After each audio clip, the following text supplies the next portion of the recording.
So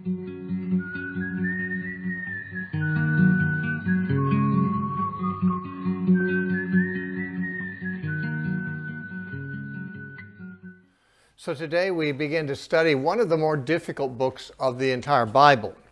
I would put maybe two other books in the category of more difficult than Zechariah. The most difficult of all, I think, is the book of Revelation. And almost all commentators would agree about that. Even those who are pretty sure that they know what it's about would agree it's about the most difficult book in the Bible. By the way, I do know some pastors who say it's not difficult at all. You just take it for what it says, and it's as easy as can be. These are men who know very little about the book and have just learned what their teachers told them and haven't been very exposed to different viewpoints. But anyone who has actually done some serious study on the options knows that the book of Revelation is very challenging, but very rewarding too. The next most difficult book, I think, in the Bible after Revelation would be the book of Ezekiel. Ezekiel's very difficult for a number of reasons. I won't go into all those reasons now, but it's got a lot of strange visions, a lot of strange acted parables that the prophet whacks out. It's extremely repetitious. Some whole chapters are repeated. There's certain phrases that are repeated, dozens of times in a single chapter. A lot of repetition, and yet very interesting, full of interest in some very great passages in Ezekiel, but like the book of Revelation, very difficult. The book of Zechariah would very possibly be the most difficult book if it was as long as the others. It's shorter, and that makes it present somewhat fewer challenges. The first time I taught Zechariah was many years into my ministry. I'd been teaching the Bible, and I had taught several books of the Bible multiple times before I taught Zechariah the first time. And that's because when I read it, I realized that I didn't know what it was talking about in most of the... I could get some information from it, but teaching it verse by verse just seemed an impossibility. And then, I think it was 1983, I was invited to come to teach for the very first time at the School of Biblical Studies on the Big Island of Hawaii for Youth with a Mission. And they asked me to teach Zechariah. And I thought, well, that's great. The first time I teach for this school, making my first impression on them, I have to teach a book I've never taught before and that I find the most difficult Old Testament book except for Ezekiel. So I was quite intimidated, so I made sure I did more study, diligent study in the book of Zechariah in preparation for that, because I did want to make a good impression on them. And apparently I did. They invited me back to teach many, many times after that. But the same year, was the first year I ran the Great Commission School in Oregon, and I had to teach it that year too, for my own students. So I taught within the space of less than 9 months, I taught the book of Zechariah twice, having never taught it before. What I found is the second time was somewhat easier. And then I taught it every year for 16 years at my school, and I've taught it also at the School of Biblical Studies on other occasions. So I probably have now taught Zechariah 20 times. And I will say that what was so daunting and hard to understand at first is much less so now. Any book is going to be like that. If you read it through 20 times carefully, you're going to understand a lot more the 20th time than you did on the 3rd or 4th or 5th time. And I would say that while it'd be very probably cocky to suggest that I understand the book of Zechariah as well as I should, I probably don't, but I do understand far more than I once did, and I can actually, for my own satisfaction, make some good sense of it. And I hope I can do the same for you, because I'm guessing that if you've read Zechariah before, you have found it difficult also. I think after our lectures, you'll find it less so. There will still be some things that aren't the easiest, but it will be a world of difference for you. Just because, as I say, the more times I go through it, the more times I teach it, the more years that go by between teaching at one time and another time, I understand more things, and it's actually gotten to be a book I enjoy teaching. A book I was very intimidated by initially is a book that I look forward to teaching. And some of the great chapters and verses and passages are in the book of Zechariah. In fact, it is very heavily used in the New Testament, though it's a book of only 14 chapters and some of them very short. It's very easy to read through the book of Zechariah in a single sitting, yet over 50 times it's quoted in the New Testament. And it's so from a relatively short book, the New Testament writers got a great deal of light and relied on it fairly heavily. By the way, the book of Revelation also relied very heavily on Zechariah. I shouldn't say it relied on it because I believe it was an inspired book. I don't think the Holy Spirit relied on Zechariah. But I should say there are many echoes of Zechariah in the book of Revelation as well. You'll see some even in the first chapter. But first we want to introduce the book and maybe do a few things to help take away some of the mystery about it. We'll talk first of all about the author himself, whose name is given in the first verse. He gives his name as Zechariah, the son of Berechiah, the son of Iddo. Now, Zechariah means Yahweh remembers. If you're not familiar with the name Yahweh, it's the same as Jehovah. It's just a different vocalization of the Hebrew consonants. If you're more familiar with the name Jehovah, Jehovah and Yahweh are both different pronunciations, different vocalizations of the same Hebrew consonants, which is sometimes called the tetragrammaton. There's like 4 letters in this name, and they're all consonants and rather unpronounceable unless you add a few vowels, which the Jews did. And Yahweh, therefore, or Jehovah, is the sacred name, the covenant name of God. And many of the holy men, and even not so holy men in the Bible, have Yahweh or Jehovah as a component in their name. Not only did a lot of different names have Yahweh in them, but there were a lot of them who had this particular name, Zechariah. There's over 30 characters in the Bible whose name is Zechariah, including in the New Testament, where the father of John the Baptist has that name. Now, you may have read in Luke 1 that his name is Zacharias, but Zacharias is only the Greek form of the Hebrew Zechariah, and since the New Testament's written in Greek, the names are often, transliterated into Greek. But the father of John the Baptist is also named Zechariah, but he's not this Zechariah.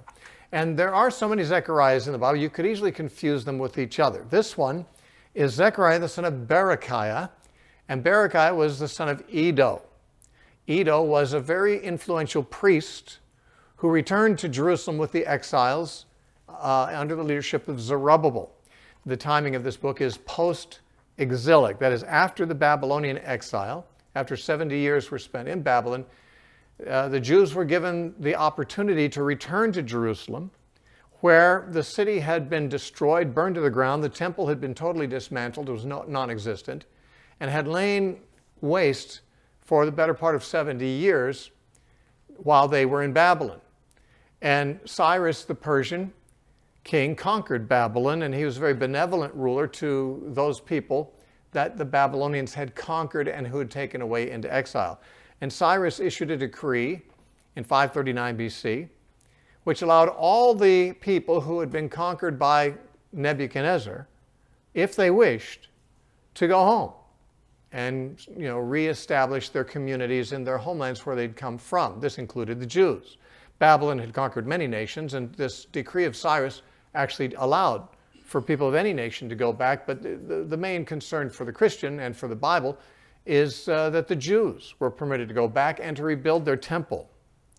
And Zerubbabel was the governor that was appointed. He was a direct linear descendant of David, but he was not a king himself. He was just a governor, appointed to lead the new Jewish community back in Jerusalem after the exile. And he led 50,000 Jewish people back from the Babylonian exile back to Jerusalem. They reestablished the community, and Zechariah was among the prophets who prophesied among them. His grandfather, Iddo, was one of the major leading priests who traveled back from Babylon to Jerusalem with Zerubbabel. And Zerubbabel was still living at the time that Zechariah wrote, though Zechariah is the 3rd generation. Zechariah means Yahweh remembers. And it may have seemed to Israel that Yahweh had forgotten them when they were in Babylon. More than 1 or 2 generations were born in Babylon, and a great number died there in the 70 years they were there. But they were not forgotten. God had told them through Jeremiah the prophet that they would spend 70 years in Babylon, and that's what they did. And at the end of that time, God did what he said he would do and let them come back. So Zechariah's name, Yahweh remembers, may have even been significant. It may be that his father, Berechiah had named him that because he may have been among, well, Berechiah was almost certainly one of the exiles that came back too with his own father, Iddo.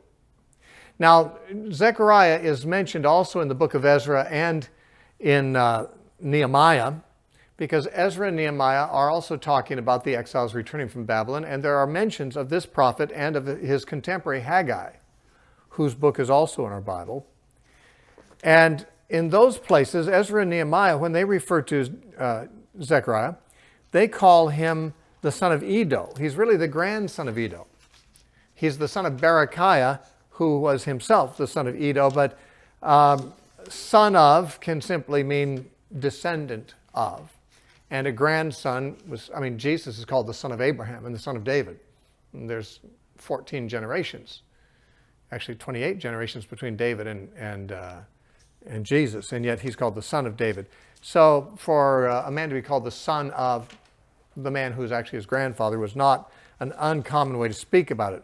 But in Ezra chapter 5, verse 1, it says, "Then the prophet Haggai and Zechariah, the son of Iddo, prophets, prophesied to the Jews who were in Judah and Jerusalem in the name of the God of Israel who was over them." So here we have Zechariah woven into the story of the exiles who returned from Babylon in the book of Ezra. He's mentioned again in Ezra chapter 6 and verse 14. It says, "So the elders of the Jews built and they prospered through the prophesying of Haggai the prophet and Zechariah the son of Iddo. And they built and finished, that is, the temple." The purpose of Haggai's and Zechariah's ministries, and they were contemporaries, Haggai a little older probably, was that they were there to encourage the returned exiles to complete the temple. And we'll talk more about that setting in a moment. Right now we want to concentrate on the man Zechariah. But he is mentioned there. He's also mentioned in Nehemiah 12:16. Again, referred to as Zechariah the son of Iddo. But more properly, he tells us he was the grandson of Iddo, and that's fine. There's a troublesome passage in the New Testament that mentions Zechariah, the son of Berechiah, and it's been a bugaboo for Christians forever.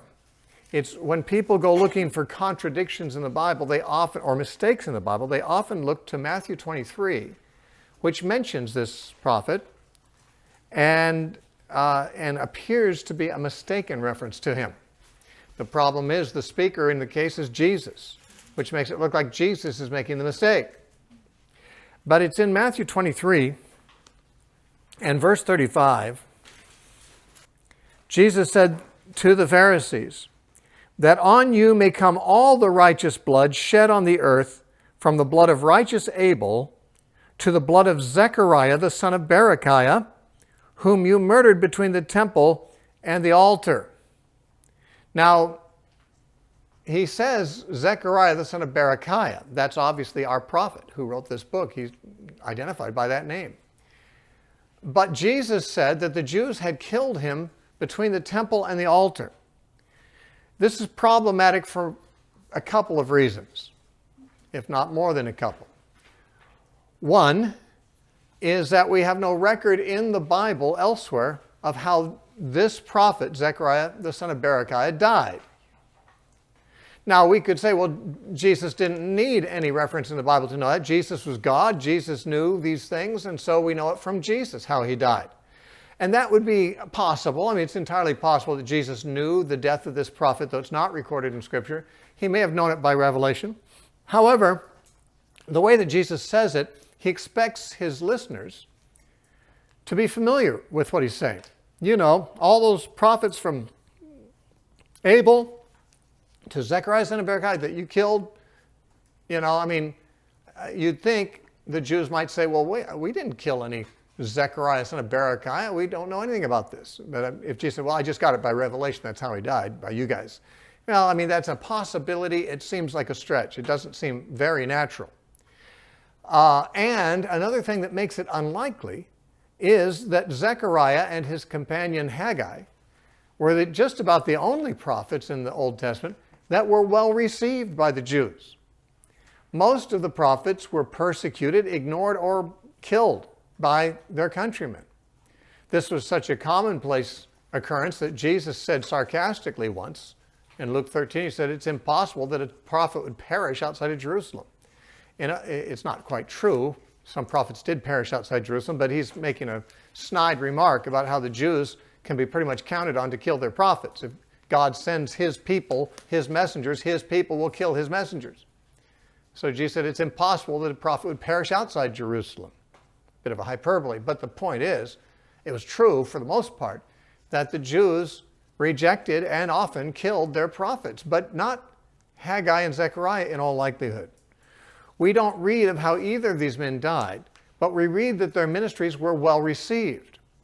Many of the prophets died at the hands of the Jews because they prophesied doom and gloom, and the people didn't like to hear it, and so they killed their prophets. They killed the messenger because they didn't like the message.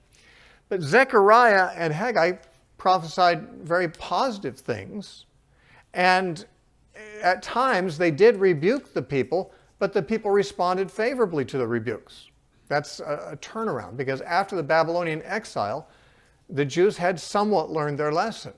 They'd killed all the prophets or rejected the prophets before the exile, but now they'd been chastened by 70 years of exile. Now they were able to listen. And after all, this was the faithful remnant that had returned from exile. This was not the generality of the Jewish race. This was the faithful ones who returned because their hearts were stirred to follow the Lord and rebuild the temple.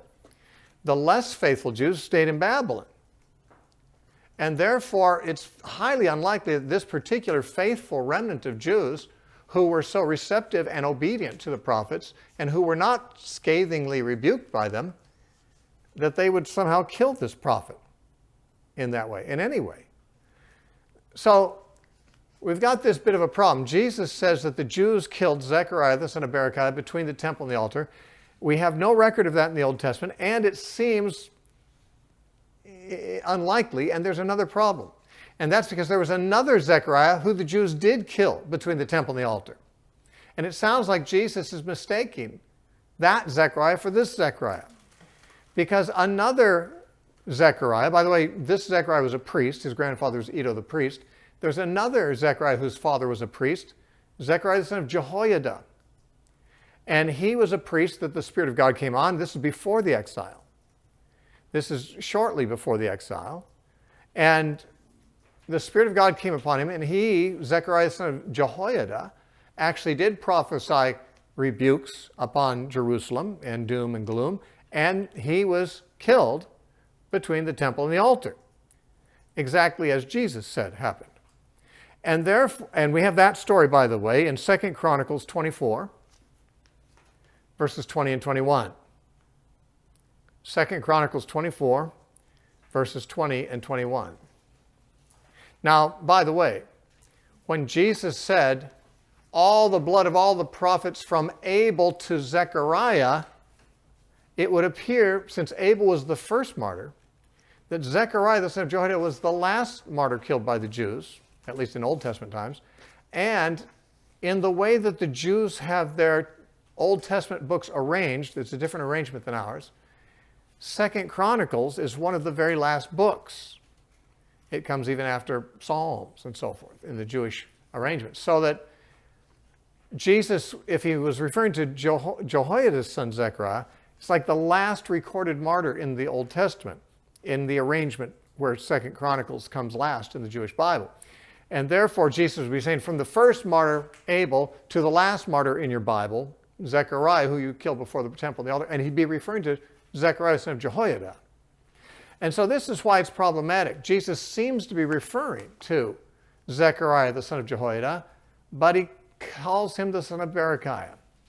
Now, critics of the Bible often point this out as a bad thing, showing that the Bible isn't really inspired. First of all, there are ways to vindicate this.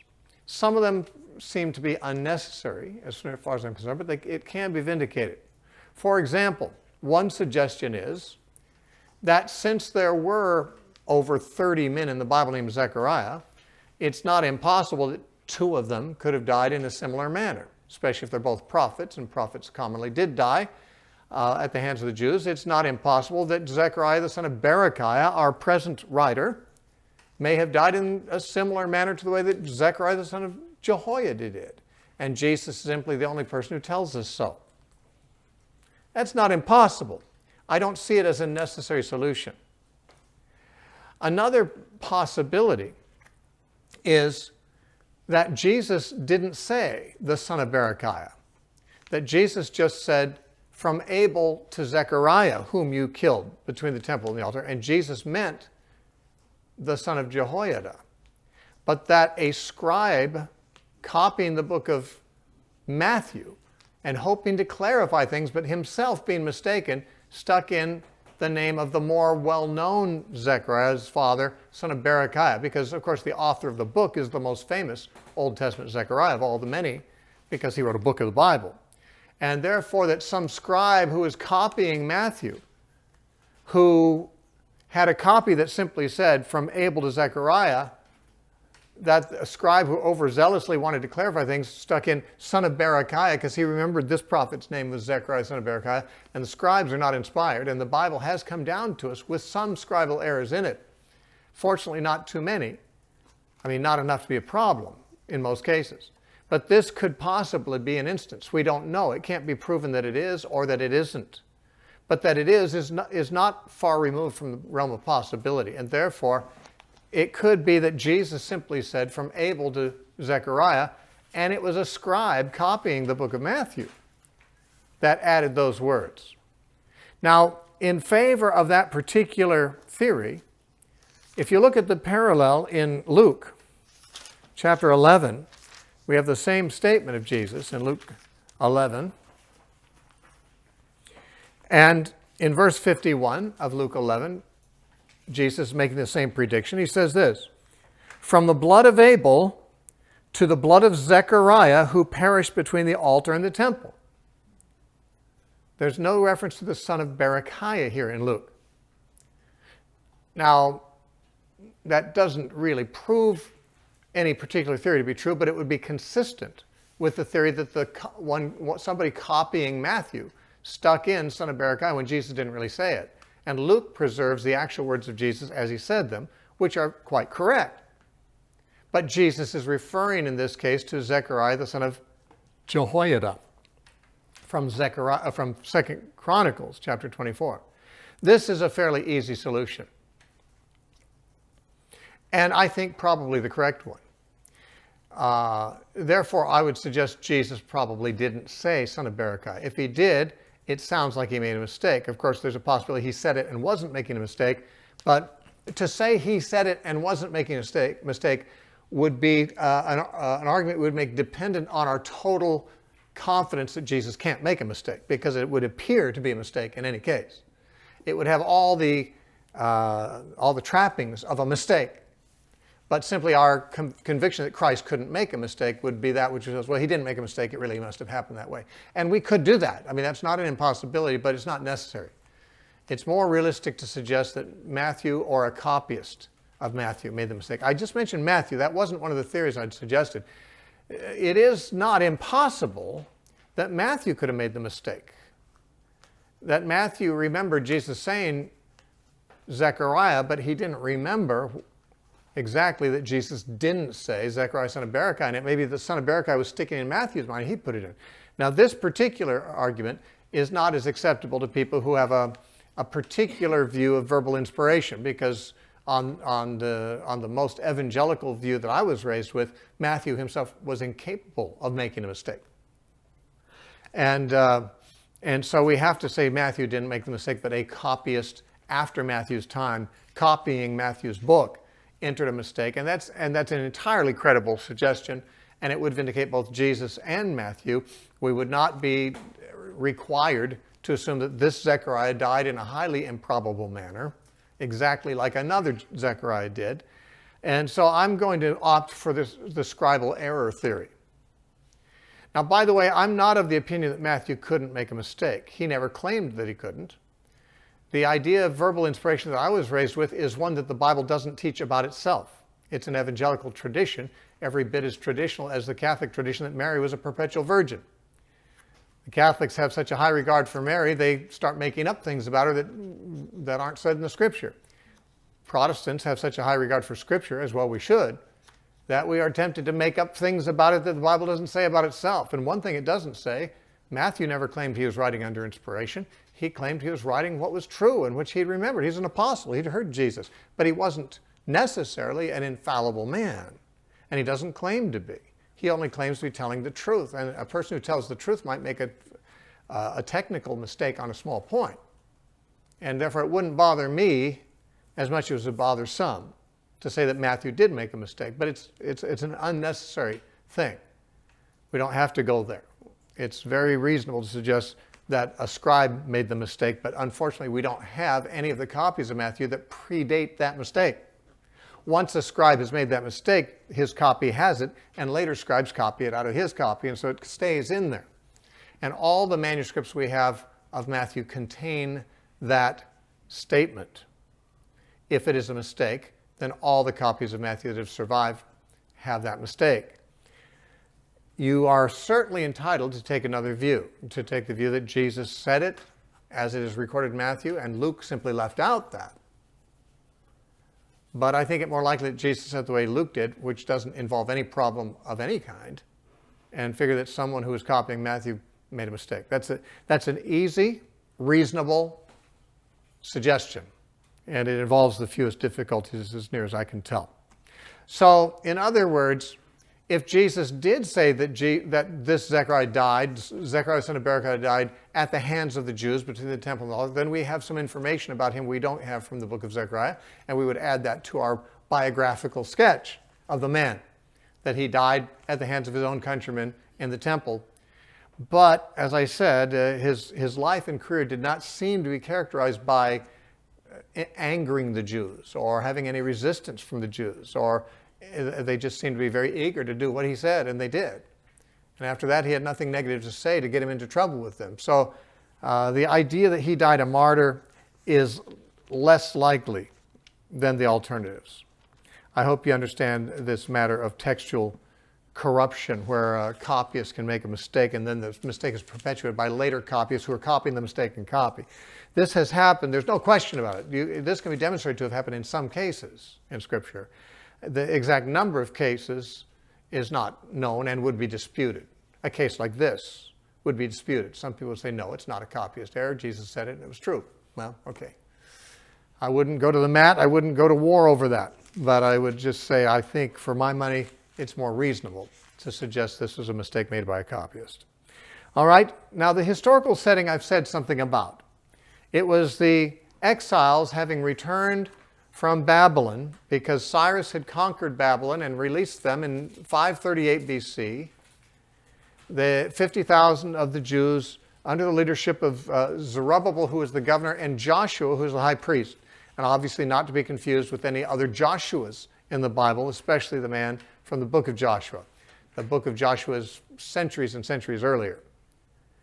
And of course, Jesus' name was Joshua. We shouldn't confuse this Joshua with him either, although there comes a point in the book of Zechariah where this Joshua, the high priest, becomes a type of Jesus.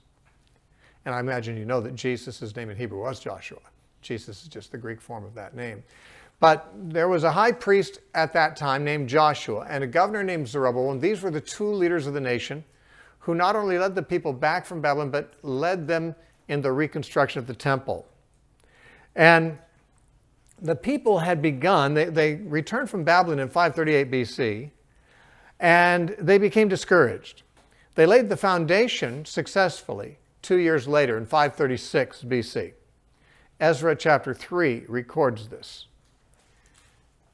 So after they'd been there for 2 years, the temple's foundation was laid, but nothing more.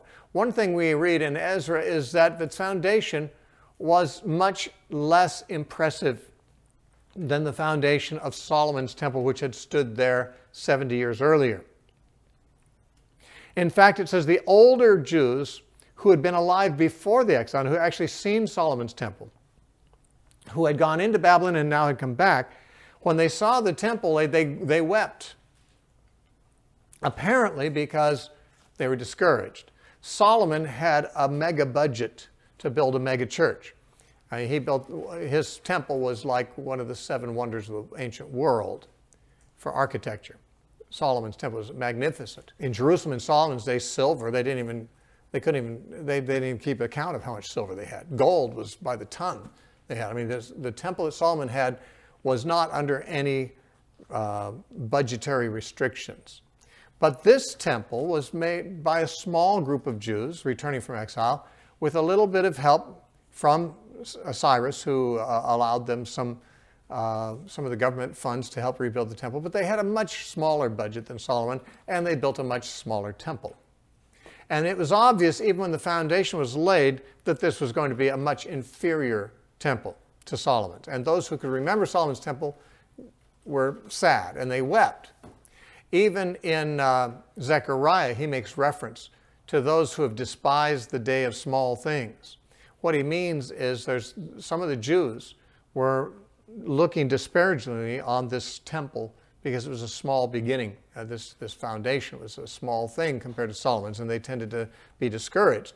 Well, they got so discouraged that in addition to that fact, but also the fact that the Samaritans who were there through the whole exile period and who didn't welcome the Jews returning to the area, persecuted them. Zerubbabel and Ezra and later Nehemiah, when they were leading the Jews there in Jerusalem after the exile, they found opposition from the locals there who were called the Samaritans. This is one of the reasons that the Samaritans and the Jews had such animosity toward each other in the days of Jesus. It's because at this time, 500 years before Christ, the Samaritans had been very much opposed to the Jews reestablishing their nation, building Jerusalem, building the temple, and they pestered them, and they even wrote letters. The Samaritans even wrote letters to the Persian kings saying, you've got to stop these people because they're a rebellious people. Everyone who's ever ruled them has found them to be unmanageable, and they got the project stopped. And so the Jews had this opposition, even from the Persian government and from the local Samaritans, and the temple they were building was so small, they had a low budget, they just kind of gave up. They threw their hands up and said, what's it even, why even bother? Besides, they were having financial problems of their own. They were bringing in low yields in their fields, in their crops. The prophet Haggai, who was contemporary with Zechariah, described them as being sowing much grain but harvesting very little. And he said, and the money you have, you put it into bags that have holes in it, as it were. I mean, you get money, but it slips through your fingers. You don't even know where it went. You're just always low on cash. And yet Haggai indicated in chapter 1 of Haggai that the reason they were having their financial problems is because they weren't putting God first. They had, in fact, given up on building the temple because of these discouraging things. And Haggai, who showed up a few months before Zechariah and prophesied before Zechariah did, but continued prophesying while Zechariah was there, Haggai said, is this the time for you to build your paneled houses while my house, says the Lord, my house lies in ruins? In other words, you guys are building your own homes and feathering your own nests and making your own comfortable place to stay, and yet God's project is sitting there, gathering dust. His house lay in ruins. And so this is the kind of rebuke that Haggai brought to the people, and they listened to him. And Zechariah also. And Haggai and Zechariah encouraged the people to start up the project again, which had actually lain dormant for 16 years. After they laid the foundation in 536 BC, and they gave up on it for 16 years. And it was after that, in the year 520 BC, that these two prophets showed up and started prophesying. And they started prophesying and saying, you need to get back on the job here. God is not happy. You're experiencing crop failures because God is wasting your crops. He's not letting you have success. And so after 16 years of laying dormant, the project was resumed under the encouragement of both Zechariah and Haggai. And so Zechariah's prophecies are, in the first part of the book at least, are all about that. Encouraging them in the project, but not just saying, hey, go get it, rah, rah, rah, but basically he's giving them some revelation about what God is doing among them, what he's going to do, and actually looks forward to the Messianic age, has some stuff about the Messiah in there. But at least the first 6 chapters are visions that Zechariah had that are their messages to encourage Zerubbabel, Joshua, and the other exiles to finish the temple. Haggai had begun to prophesy on August 29th of 520 BC. He preached for only 4 months, Haggai did. But while he was preaching, Zechariah began to preach in November, 2 months into Haggai's ministry. And so in November of 520 BC, according to Zechariah 1:1, Zechariah began to preach. He preached for at least 2 years. So he was still preaching for 2 years pretty much after Haggai retired. And we don't know how much after that, because the last dates we have in Zechariah were 2 years after the beginning of his ministry. But the latter chapters, the last 6 chapters of Zechariah, appear to be from a later period. There are no dates in them, and we don't know exactly what period they were from, but they appear to be later. And so Zechariah might have had a ministry that extended years on into the future, but not all of his ministry was recorded. After all, when you think about it, even Isaiah, which is a pretty big book, represents 50 years of ministry. You know, on balance, that's only like about a page and a half per year of preaching that's recorded. So it's obviously these prophets did a lot more preaching than is recorded. And what is recorded for whatever reasons God wanted it to be. And so we're not sure exactly how long Zechariah prophesied. He definitely prophesied longer than Haggai, and maybe much longer for all we know. We find that the people, for a change, obeyed their prophets, these 2 prophets, and they finished the construction of the temple in March of the year 515 BC.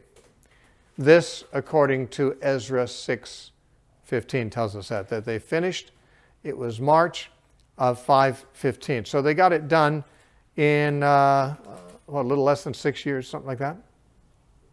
And so that is really Zechariah's claim to fame, and Haggai's. They were the successful prophets. They were the prophets who told the people what God wanted them to do, and the people actually did it. Unlike Isaiah, Jeremiah, Ezekiel, most of the other prophets, Elijah, Elisha, very few of these prophets were ever listened to and heeded, but these ones were. Not necessarily because these were better prophets, I'm sure they were not, but because the people were in a better place after the exile. They were chastened, humbled, and much less willing to immediately go back into such a discipline as they just encountered over the previous 70 years. So we have a rather upbeat prophetic book for a change. Not so much rebukes and not so much disobedience to the people or persecution of the prophet. Now, this book is heavily alluded to, as I mentioned earlier, in the New Testament, and no one can really agree on exactly how many times, because an allusion in the New Testament might be only apparently an allusion, but the book is very much represented in the New Testament. There's something like 54 different passages in Zechariah, or different verses in Zechariah, that are quoted or alluded to in the New Testament. And some of them more than once.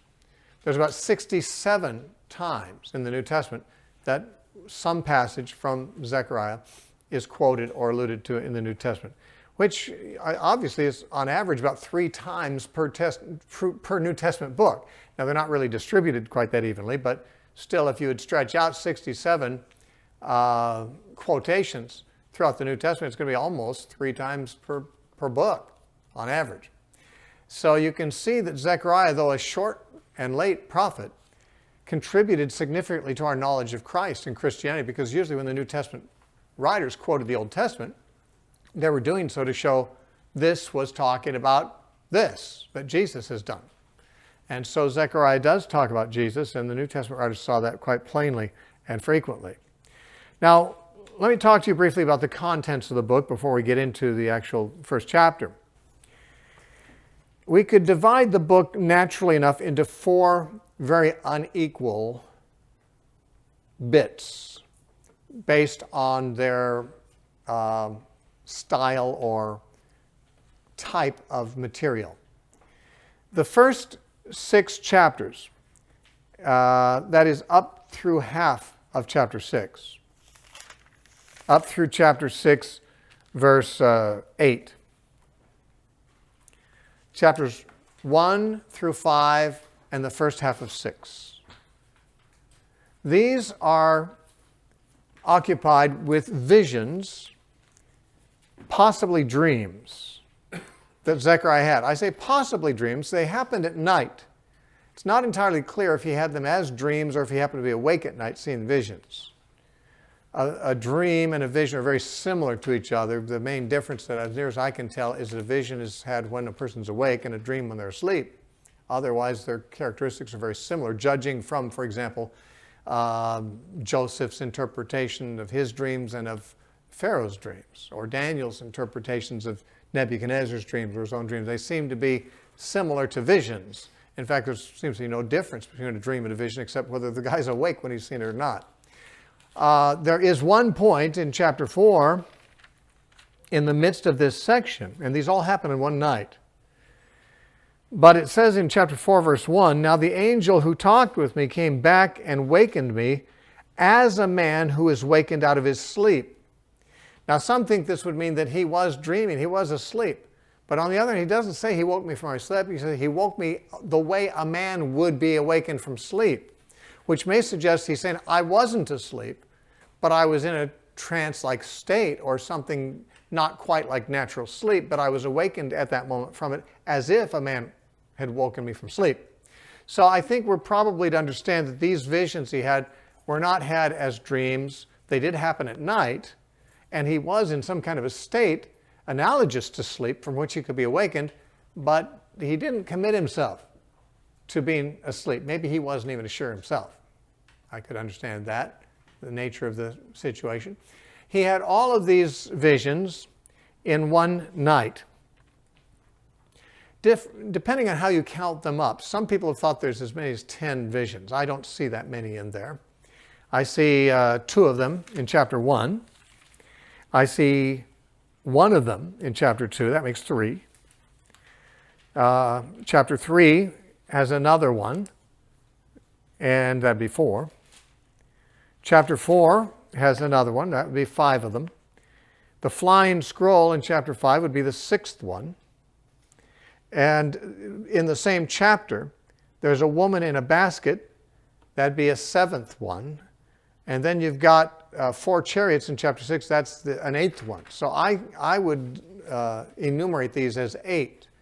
Some people have broken them into 10. I think the reason for that is in a couple of cases, in addition to the vision, there's like an oracle given that's related to the vision. It's like he sees something, he describes what he sees, and then there's this prophecy that's given in just oracular verse, and maybe some people are calling those separate visions, in which case you could make it as many as 10. But I would be inclined to say there were 8 visions in one night. So he didn't get much actual sleep, in all likelihood, that night. And in fact, if you had dreams with these kinds of contents, you might wonder whether you had eaten something the night before that you want to avoid in the future, because these were very peculiar, disturbing, strange dreams. Not disturbing in the sense that they're scary. These were actually pretty positive in their nature, but weird. I mean, similar to Revelation type imagery or Daniel type imagery. So we've got these, let's say 8 visions in the first 5.5 chapters. That's the first type of material we encounter. The second type is an acted parable. Now we see a lot of these in Ezekiel. Ezekiel acts out lots of his prophecies as sort of a parable done dramatically. We have one, at least one, in this book, and that is in chapter 6, verses 9 through 15. And this is one where the prophet actually is told to take a crown of gold and place it on the head of Joshua the high priest. Now, a crown usually is worn by a king. And in Israel, the priest could not be a king, because the king had to be of the line of David, the tribe of Judah. The priest had to be of the line of Aaron, the tribe of Levi. So the king and priest could never be the same person. They had to be of different tribes. But the crowning of Joshua the high priest with a kingly crown is followed by an oracle about Jesus. And the evident meaning is that Jesus is going to be both king and priest. Unlike any king of the Old Testament or any priest of the Old Testament who could not hold both offices, Jesus would uniquely hold both offices of king and priest. We'll talk about that more when we come to it, but this was acted out as a parable by setting a crown, a kingly crown, on the head of the priest. And this then prophecy was given along with it. So that's the second kind of material, enacted prophecy. Now, Isaiah and Jeremiah and Hosea and Ezekiel, they all did acted prophecies. You might remember that Isaiah had to walk around naked for 3 years in order to depict how the Egyptians would go into captivity naked into Assyria. I believe it was the Assyrian captivity of Egypt that was there predicted. Jeremiah acted out a prophecy or two. He hid a girdle out by the river and it got rotten, and he had to prophesy about it. And he put a yoke over his neck to depict bondage and said that Israel would come under the yoke of Babylon. So the prophets sometimes had to be actors as well as speakers. And Ezekiel had a whole bunch of them. We won't even go to his. It's not, he had more than anybody. But Zechariah has at least this one. I say at least one because there could be another one in chapter 11, but it's not at all clear that the one in chapter 11 is an acted parable. This is the one where he plays a shepherd. He has 2 staves. He breaks them at different points, each with its own significance. This could be seen as an acted parable. I'm going to see it a little differently, though, than that. I think that is something more that happened in a vision or a dream. I think the enactment of it requires too much of participation on the part of other parties for it to have actually been acted out. I think it was probably done in a vision, but that's not too important. The main importance is what it means, of course. But we have the 8 visions, then we have an acted parable. Okay, that gets us through chapter 6. Now, chapters 7 and 8 are 4 oracles, 4 prophecies, and they're all about the same thing. At the beginning of chapter 7, there are some exiles who still lived in Babylon and who had not returned to live in Jerusalem. But they came to Jerusalem to bring some gifts from the unreturned Jews. The Jews who stayed in Babylon were expected to send some money back to help the temple project in Jerusalem and stuff. And these men delivered that money. And in addition to that, they had some questions. And they approached the priests and the prophets. Now, Zechariah was both a priest and a prophet, so he was definitely in this conference. And they asked, should we still fast as we've been doing the past 70 years? That's during the exile. They've been fasting. They had actually been fasting 4 times a year. They fasted once on the 4th month of the year, once on the 5th month of the year, once in the 7th month, and once in the 10th month. Now, each of these dates that they fasted were like the anniversaries of some tragedy related to the fall of Jerusalem. The city had been besieged as a result of the murder of the Babylonian appointed governor of Jerusalem named Gedaliah. Gedaliah was appointed by the Babylonians to rule Jerusalem after he took away the last king into captivity, Jeconiah, and even Zedekiah. And so Gedaliah was now the governor of Jerusalem that the Babylonians had left in charge, and some really wicked men killed Gedaliah, and that's what brought the wrath of Nebuchadnezzar down on the city to destroy it and burn the temple and everything. So Gedaliah's assassination took place in the 7th month of the year that it happened in, and so the Jews fasted on a certain day to commemorate this because it was the beginning of the end for Jerusalem. Now, in the 10th month of the same year, the siege of Jerusalem began. After Gedaliah was killed, Babylon brought down troops and besieged the city of Jerusalem, a siege from which Jerusalem never recovered. Though it wasn't destroyed immediately, the siege lasted for a while, but nonetheless, the siege began in the 10th month. And so they had a date in the 10th month that they fasted to mourn that. And then, 6 months later, after the siege had begun, in the 4th month, Babylon breached the walls of Jerusalem. Once the walls were breached, the Babylonians came pouring in like a flood, and that was, the end of the city, really. And so the city was breached in the 4th month, and then the next month after that, the temple was burned down. So the 4th and 5th months were the months when when the city was breached and the temple was burned down. Now these 4 months, the 7th month, the 10th month, the 4th and the 5th of the next year, were all great, tragedies that the Jews experienced, sort of like 9/11 for us. We don't have a holiday to commemorate it, but there are memorial, 9/11 has been memorialized most years since then. Now, if we were like the Jews, we'd be fasting and mourning on that day because it represents a day of ignominious defeat for our country. And so the Jews for 70 years in Babylon had been fasting those 4 times a week. 4 times a year. And now the siege was over. Now Jerusalem was being rebuilt, repopulated. The temple was being rebuilt again. The question was, should we still mourn over these things? After all, the things we're mourning about are no longer relevant. The temple is back. Why should we mourn the burning of the temple? Well, maybe we should, because it was still a great tragedy, but maybe now it's back, we don't need to. And so the Jews in Babylon were saying, do we still have to fast on these 4 days like this? And so they came to the priests and the prophets in Jerusalem to ask them, what does God want us to do about these fasts? And that's the question. The answer comes from Zechariah in 4 short oracles, and they occupy chapters 7 and 8. Basically, these oracles each give a slightly different answer, part of the answer.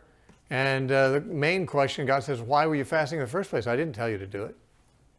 You're just fasting because you're feeling sorry for yourselves. This was a righteous judgment that I brought on you, and you're mourning about it. Why should I want you to mourn over it? It's, this was a righteous thing that happened to you.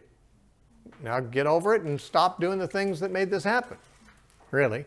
And by the end of the chapter 8, he's saying God's going to turn things all around. The days of fasting are returned into days of feasting and celebration. And actually, I believe the latter part of chapter 8 looks forward to the Messianic age. And so chapters 7 and 8 are in the context of this question being asked and the answer that Zechariah gives in 4 parts. So that is the third type of material. We've got the 8 visions, and we've got the acted parable that occupy the first 6 chapters. We've got these oracles, these 4 oracles given to answer this fasting question in chapters 7 and 8. Now, when we come to chapter 8, that is the end of chapter 8, we come to a major dividing point in Zechariah. There's still one more section, and it is a majorly different section than the earlier part. Chapters 9 through 14 are so different from the earlier 8 chapters that it's not uncommon for scholars to question whether they were written by the same man. Because the last 6 chapters, chapters 9 through 14, do not contain the name of Zechariah. The earlier chapters, he gives his name as the one who's prophesying. His name appears quite a bit in the earlier 8 chapters because he just says that he was the one who gave these prophecies. Chapters 9 through 14 make no reference to Zechariah. So whoever wrote them doesn't claim to be him. And there's some other differences because the first section is largely about the rebuilding of the temple. The second section, chapters 9 through 14, doesn't have a word about the building of the temple. It would appear that the latter section was written or prophesied after the temple had been rebuilt, and there's no more need to talk about it. But it talks about other things beyond. And so, again, the subject matter is very different.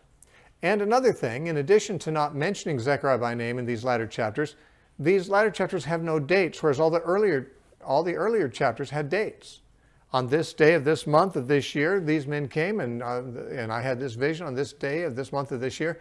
And so the first 8 chapters is full of dated prophecies. The last 6 chapters don't have any dates. There's no indication of when they were prophesied.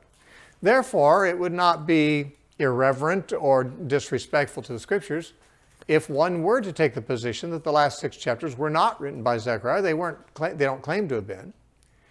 They don't claim to have been written anywhere near his lifetime necessarily. But, of course, the book has come down to us as a single book, and therefore the indication is that he wrote the whole book, including those chapters. It is my opinion that he did write all the book. The scholars are always looking for ways to divide up books of the Bible into multiple authors and so forth, and I'm not sure why. I've sometimes speculated it's because they want to get a PhD, and to get a PhD you have to write a dissertation on something no one else has thought of before, or no one else has written on before. It must be getting hard at this late stage to think of anything that hasn't already been written on by some doctoral candidate. But when it comes to theology and biblical studies, if someone's an Old Testament scholar and they're trying to think of a dissertation, and they think, well, I can't write about anything anyone else has written before. I know I'll say Isaiah has 3 authors. I know I'll say that the Pentateuch has 4 traditions interwoven. I know I'll say there are 2 authors of Zechariah. And then they can argue it, but it doesn't make it true. To my mind, this is what motivates scholars sometimes, just the desire to come up with something and distinguish themselves for some insight that no one has had before. And somewhere along the line, someone says, it looks like those last 6 chapters of Zechariah were written by maybe someone else. And it is a workable thesis since, they don't claim to be written by him. They don't have the dates that would peg them in his time frame. And the subject matter is entirely different. It seems like the setting's different. The first 8 chapters is while the temple's being rebuilt. The last one's apparently not. So the thesis is not, as it were, sacrilegious, but I just think it's unnecessary. The fact is that although these differences exist between these 2 major sections of Zechariah, the vocabulary and the writing style is the same all the way through. It has the evidence of being one author. And of course, it has come down from antiquity only as a single work. There's never been a version of the Old Testament that came down, copied out as 2 different books, and then someone put them together into one. It could have had those origins, but there's no reason to believe so. And to my mind, it just makes sense to take it as it is. If there is some other prophet who wrote chapters 9 through 14, we will never know, and there's no reason for us to be concerned. The fact that the New Testament cited so extensively from these last 6 chapters, because it's in those more than the earlier 8, that we have the testimony about Christ and about New Testament things that the New Testament writers quote from those chapters, it's obvious the New Testament writers at least accepted them as inspired, the work of an inspired prophet. They didn't always say which prophet they had in mind that said these things, but, Zechariah is as good a guess as any, especially since they're attached to his book, and I think they probably are his work. Like I said, the style and the vocabulary of both sections is essentially the same. And that's important because prophets often have very distinctive vocabularies different from each other. I believe that Zechariah, I think the evidence is that he wrote the latter section too, but apparently he wrote it after his first mission was accomplished. After the temple was complete, there's no reason to talk about that anymore. The reason for giving dates in the early section may well have simply been that he wanted to point out what the date was when the prophecy gave, so it could be compared with the dates of the actions of building the temple and show that he prophesied at this point before they did that and so forth. I mean, dating a prophecy is helpful when you want to make it very clear that the prophecy was made before the event. But the events of chapters 9 through 14 are so far off beyond Zechariah's own time, there'd be no need to date them to prove that he wrote them beforehand. If the book of Zechariah was a single book, everyone knew that he wrote them. And their fulfillment is so far beyond his lifetime that it wouldn't really be an issue. No one could reasonably say, oh, these were written after the event. So he wouldn't have to give dates and stuff. He wouldn't have the same purpose for doing so. So, I mean, there are explanations of why the same author could have written this second section and had these differences from the first. The main thing is that to recognize that when you come past chapter 8, you're coming to another section that is significantly different and, to my mind, more interesting and, to my mind, more important because of its many references to Christ and the New Testament realities. I would point out that this latter section, chapters 9 through 14, itself divides into 2 equal parts. Chapters 9, 10, and 11 is one section, and chapters 11, 12, 12, 13, and 14 is another. So 9 through 11 and 12 through 14 are separate oracles. We know that because they both begin with the same phrase. In chapter 9, verse 1, which begins the first of these, says, the burden of the word of the Lord. Now, the word burden is sometimes translated differently in different translations. Some say the oracle of the word of the Lord or something like that. but the burden is a good translation. The burden of the word of the Lord. Now, this is a very unusual phrase. The burden of the Lord is found elsewhere in the word of the Lord, but the burden of the word of the Lord is not found anywhere else in the Bible except two other places. One of them is in Zechariah 12:1, which begins the other section. 12:1 begins the burden of the word of the Lord, same phrase. And the only other place in the Bible that you find that is the opening verse of Malachi, who is also a post-exilic prophet. Malachi 1:1 says, the burden of the word of the Lord. These are the only three places in the Bible that use that strange expression, the burden of the word of the Lord. And chapter 9 of Zechariah and chapter 12 both begin with that phrase, as if they're introducing a new burden or oracle or prophecy. And indeed they are, because I believe that chapters 9 through 11 give us a consecutive prophecy and actually bring us up to the period of the time of Christ, and even in the last verse of chapter 11, the destruction of Jerusalem, or the giving over of the Jews to the Romans after they've crucified Christ. That's what I believe. I believe that chapter 9 opens in the time of Alexander the Great, when he's conquering the formerly Persian Empire. The Persian Empire was the contemporaneous world empire in Zechariah's day. But that empire, after a couple of hundred years, and almost that long after Zechariah's time, fell to Alexander the Great, and the Grecian Empire replaced it. And I believe that chapter 9 looks beyond the time of Zechariah to the time of Alexander the Great, which was followed by the Maccabean Wars. Not recorded in our scriptures, but extremely significant time in Israel's history. The festival of Hanukkah that they still celebrate is a celebration of the Maccabean victories. We'll say more about that later. But after the Maccabean Wars, it comes to the time of Christ and the rejection of Christ in chapter 11 for 30 pieces of silver. And at the very end of chapter 11, God says, okay, you rejected your true shepherd. I'm going to give you over to a harsh shepherd who's going to beat you up real bad. And I think he's referring to the Romans, because the Jews rejected Christ and they said, we have no king but Caesar. God said, okay, you want Caesar your king? He's not going to be a very good shepherd. We're going to bring him in. He's going to take over and conquer you. And so that burden of the word of the Lord, chapters 9 through 11, goes from the time of Alexander, from the fall of the Persian Empire, to the time of the Romans conquering Jerusalem. That's what I believe. Now, when you come to chapters 12 through 14, I believe that this picks up the story and runs parallel somewhat to the other three chapters, picks up a little later. I think it picks it up, if I'm not mistaken, at the Maccabean period.